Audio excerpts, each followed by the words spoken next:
Saya akan menjelaskan fungsi-fungsi rune. Yang pertama itu propet. Nah, fungsi akurasi ini dia itu untuk debuff.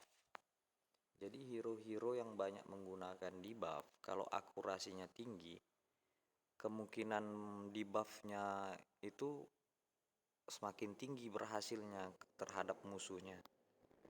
Nah, contohnya hero-hero yang menggunakan debuff atau mengandalkan racun lah. Nah, contohnya itu di sini itu ada ini ada Teia. Nah, Teia ini dia ngandelin debuff continuous damage. Nah, lalu ada si Charlotte. Charlotte juga ini debuff ngilangi def sama memperlambat gerak speed, terus ngurangi action sama ngeblok buff. Jadi kalau musuhnya punya buff itu hilang. Nah, ini kalau akurasinya tinggi, itu peluang untuk kena debuff itu tinggi. Jadi dia ini cocok pakai rune itu kayak propet atau yang nambah akurasi lah. Nah, itu fungsinya rune propet. Seperti Lucifer juga di sini yang ngurangi speed. Dia bisa memberikan stun. Nah, jadi ini kalau misalnya akurasinya tinggi, peluang untuk kena stun, kurangi speed itu semakin tinggi. Nah, itu fungsinya akurasi. Nah, lalu rune yang kedua itu resisten. Nah, setelah propet ada resisten rune. Nah, resisten ini fungsinya untuk memperkecil peluang hero kita itu kena debuff dari musuh.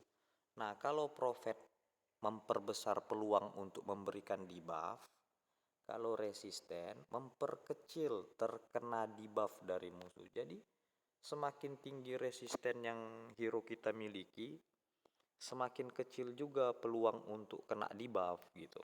Jadi kalau resistennya tinggi, mau itu kena stun, kena continuous damage, kena action gauge-nya dikurangin, atau kena blok HP. Nah, itu kemungkinan kenanya itu kecil kalau resistennya itu tinggi. Nah, lalu selanjutnya saya akan membahas tentang 2H rune.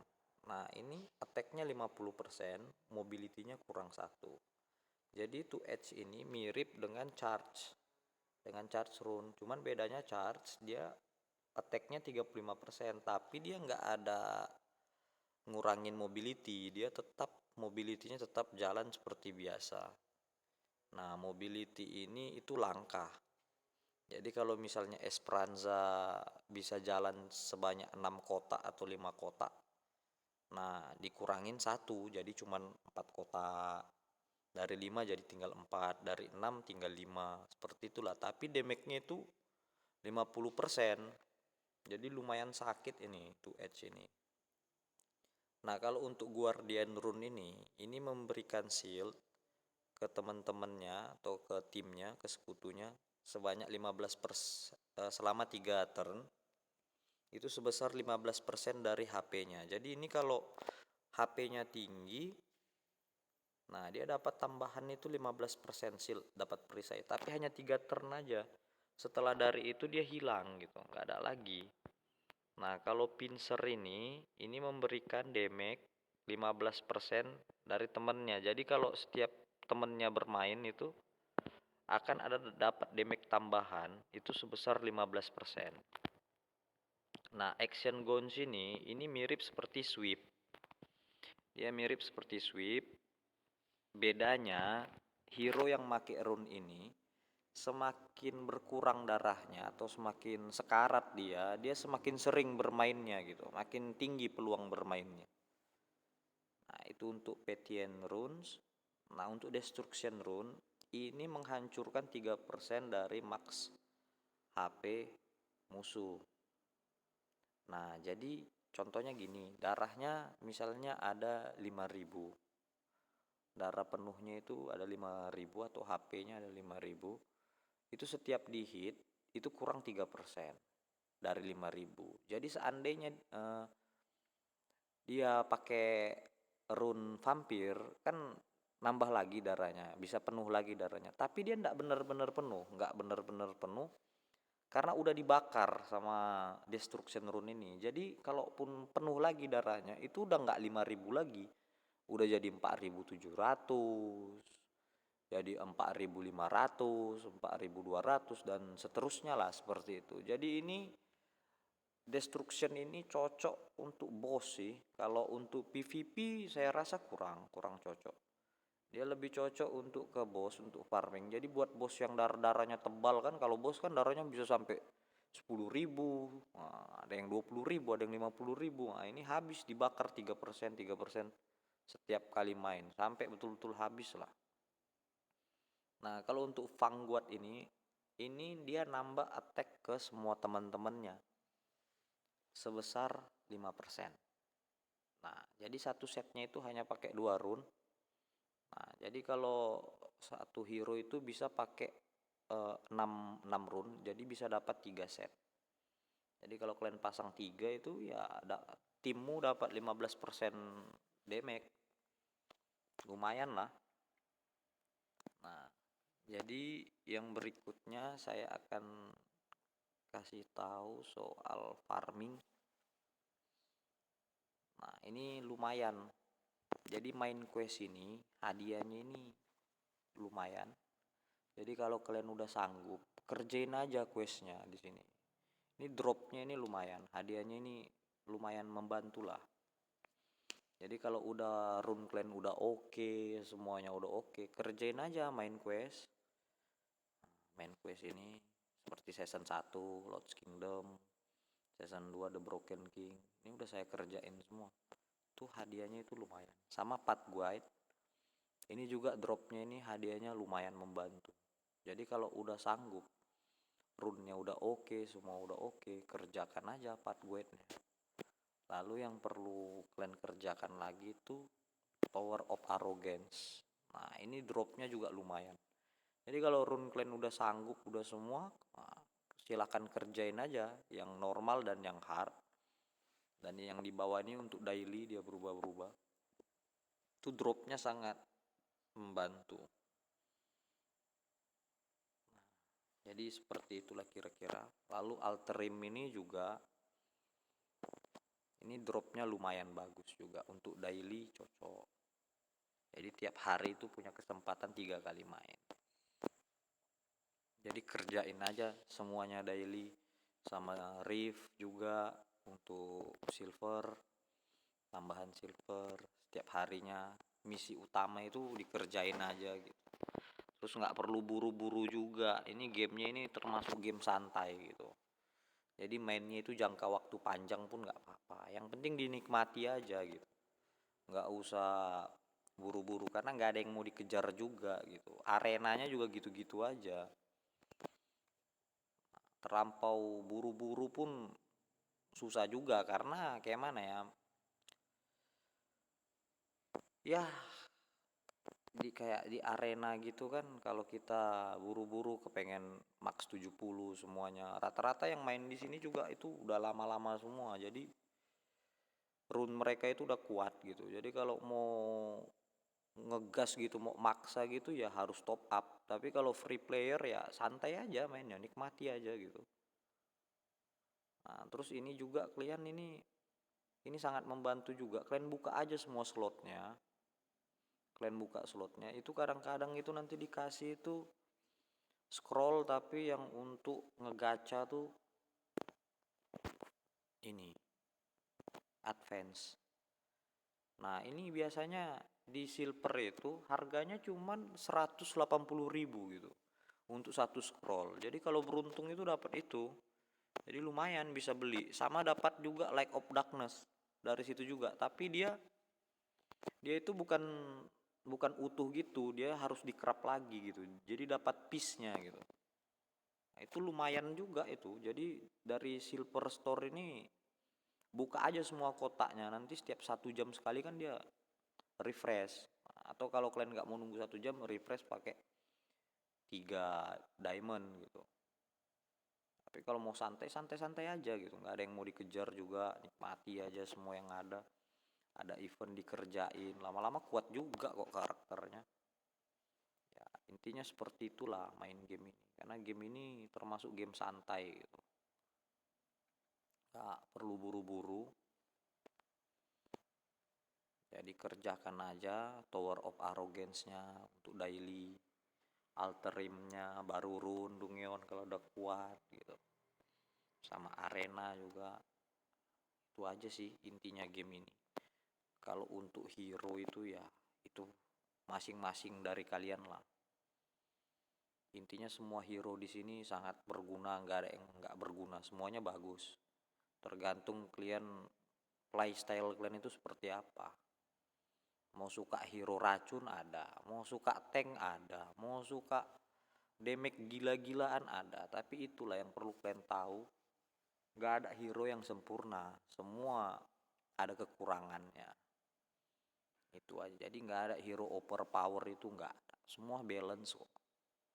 Ya mungkin ada beberapa hero yang agak OP tapi nggak terlalu juga lah. Itu tergantung dengan rune-nya. Jadi kalau rune-nya GG itu udah pasti hero sampah pun, yang dianggap sampah pun pasti sakit gitu. Di sini ngebangun rune itu lumayan rumit gitu, lumayan lama. Jadi walaupun dapat legendary itu masih bisa di craft, masih bisa dicolok lagi turun. Nah contoh gini,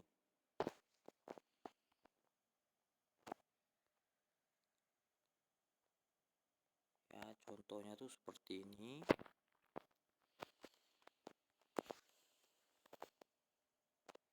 Nah Esperanza saya nih, nah ini saya pakai rune Havoc di sini kan, sama vampir. Nah ini kan statnya ini kan stat polos, stat biasa. Ini bisa di refine, bisa di refine. Jadi kalau misalnya itu transmute ini untuk ganti stat. Jadi stat yang di sini berubah dengan stat yang kita pilih. Di sini kita bisa ubah seperti ini, akurasinya bisa jadi critical damage 8 sampai 11%. Nah, seperti itu kira-kira. Kalau ampli ini dia untuk tambahan. Jadi misalnya di sini statnya itu ada max HP. Contoh di sini saya nggak punya max HP, jadi nggak nampak dia. Nah contohnya ini. Nah ini udah saya refine. Nah ini max HP-nya kan 18%. Nah ini ada tambahannya, jadi dia bisa nyampe jadi 21%. Tapi karena ini udah saya colok, jadi nggak akan bisa lagi gitu. Nah, jadi seperti yang saya jelaskan tadi, di sini rune itu sangat penting. Jadi kalau udah GG carmu, runmu biasa-biasa aja, itu kurang sakit gitu. Jadi untuk dapetin rune ada dua, untuk dapat tambahan rune itu. Yang pertama dari Asien. Nah, dari sini yang pertama. Ini wajib legendary, jadi sesuaikan dengan runmu. Untuk yang bentuknya bulat gini, untuk yang bentuknya bulat ini dia fungsinya itu untuk transmuting. Nah untuk yang bentuknya seperti ini untuk amplify atau menambah bonus stat. Jadi yang ini, yang bulat ini untuk nuker stat, yang ini untuk nambah stat. Nah, kalian bisa refresh di sini pakai koin Asien. Nah Asien itu dapatnya dari ngecraft. Jadi dari gold coin nanti kalian tukar hero bintang 5 kalian yang kira-kira kalian nggak suka lah, yang nggak mau kalian pakai, tuker satu itu dapat 200. Nah untuk hero bintang 5 yang like sama darkness, nah itu dapat 600, dapat 600 poin. Nah nanti itu untuk nuker ke amplify, ke rune tadi tambahan. Sama dia di sini juga dapat amplify rune juga. Jadi ini bisa dapat stat bonus tambahan. Nah, ini bisa dapat bonus tambahan, tapi kadang-kadang dapat biru, tergantung sama stacknya. Jadi kalau udah sampai 1 juta seperti ini, saya masih 600.000. Nah, kalau udah sampai 1 jutaan itu hadiahnya itu kemungkinan dapat grade legendary itu tinggi. Nah, karena saya masih masih 600 ribuan, saya itu dapatnya yang ungu sama yang biru gitu. Jadi sesuai dia dengan kemampuan hero kita gitu. Nah, ini kalau 1 jutaan ini hadiahnya tuh gede. Peluang untuk dapat rune amplifinya itu bisa legendary itu tinggi dia. Nah, tapi kalau enggak itu kecil. Dapatnya yang hijau, yang putih. Tapi nggak apa-apa, walaupun hijau, walaupun putih kan, karena kita santai-santai aja, nggak ada yang mau dikejar juga. Itu bisa di craft. Jadi kalian di game bisa kalian craft seperti novice ini. Nah, tinggal kalian craft aja. Nah, kalau kalian beruntung itu bisa dapat legendary tuh, yang putih itu. Nah, tuh saya dapat yang ungu. Seperti itu. Kalau untuk intermediate-nya ini untuk pakai yang hijau. Nah, ini pasti dapatnya itu udah pasti biru sama ungu sama legendary. Nah, itu acak, dia makin tinggi grade-nya, makin tinggi juga hadiahnya. Jadi bisanya ini dapat dapat ungu lagi. Nah, untuk expert itu dia pakai yang biru. Birunya ada 4. Ini udah pasti dapat ungu. Udah pasti dapat ungu atau dapat legendary seperti itu. Jadi kerjakan aja tiap hari alterimnya. Jadi seperti itulah penjelasan kira-kira untuk hari ini. Terima kasih buat yang udah nonton. Ya, kita ketemu lagi.